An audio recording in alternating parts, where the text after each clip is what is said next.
Com isso, Paulo quer dizer o seguinte: o evangelho que ele prega tem dois propósitos, e foi assim que Deus estabeleceu. O evangelho vem não somente para salvar, mas ele vem também para deixar indesculpáveis e, portanto, condenar, entre aspas, aqueles que estão caminhando para a perdição.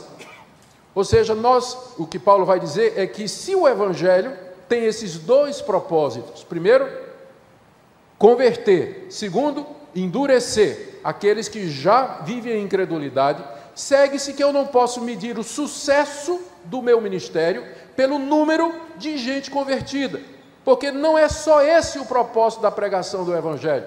Deus usa a pregação do evangelho para deixar sem justificativa, para endurecer os réprobos e os ímpios, para deixar os que já resolveram não crer em Cristo numa situação de maior culpa ainda. Então, se é esse o critério, segue-se que a referência de sucesso não são números, mas fidelidade. Se eu estou pregando o evangelho, esse grande evangelho, na sua fidelidade, e Deus vai usar esse grande evangelho dentro dos seus propósitos, vai salvar aqueles que Ele quer salvar, e vai usar para endurecer aqueles que Ele quer endurecer, como Ele diz lá em Romanos 9, terei misericórdia de quem eu quiser, e eu vou endurecer a quem eu quiser. Estamos chegando no campo dos grandes desígnios de Deus, e não é o nosso projeto entrar aqui agora, mas é exatamente essa a argumentação do apóstolo Paulo. Agora vamos reler o texto à luz dessa explicação. Graças a Deus, porém, que em Cristo sempre nos conduz em triunfo. Paulo via o seu ministério como sendo um triunfo constante, ao contrário do pensamento dos seus acusadores. Deus me conduz num triunfo constante. Eu vejo o meu ministério como sendo aquele triunfo romano, onde sempre a vitória é celebrada. Triunfo constante, e por meio de nós, final do verso 14, manifesta em todo lugar a fragrância do seu conhecimento. Através do meu ministério, diz o apóstolo Paulo, Deus manifesta em todo lugar a fragrância, o cheiro, o aroma do conhecimento do evangelho. Nós podemos olhar para o ministério e para a liderança cristã dessa forma. É o meio pelo qual o perfume de Cristo é espalhado em todo lugar. É através do ministério da palavra, a pregação e o ensino do evangelho. Aí ele explica no verso 15, ele detalha isso. Porque nós somos, quando ele fala nós, ele lembra que ele, quando escreve a carta aqui, no início da carta, é ele e Timóteo, né? Então, ele está se referindo a ele e Timóteo, que são aqueles que escreveram a carta.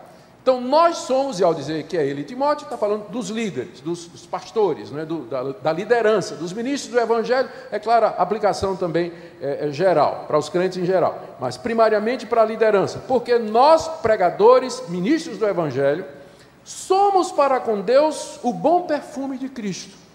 Aí vem, tanto nos que são salvos, como nos que se perdem.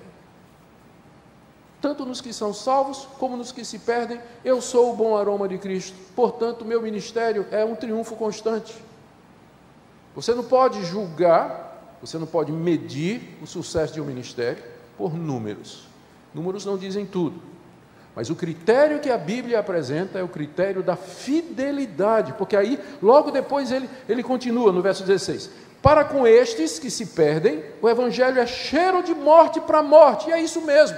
Para o ímpio, para o incrédulo, para o endurecido, para o réprobo, o evangelho é algo fedido, fedorento, ele quer distância, não quer saber disso. Mas o mesmo evangelho que causa repulsa no ímpio, entretanto, ele diz aqui, para com aqueles que se salvam, é aroma de vida para a vida. Mesmo evangelho.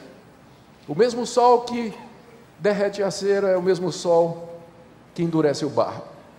A mesma palavra do evangelho que é aroma de vida para os que se salvam, é cheiro de morte para os que se perdem. E aí Paulo pergunta no verso 16 final, mas quem é suficiente para essas coisas? Quem é que se qualifica para isso? De quem se pode dizer isso?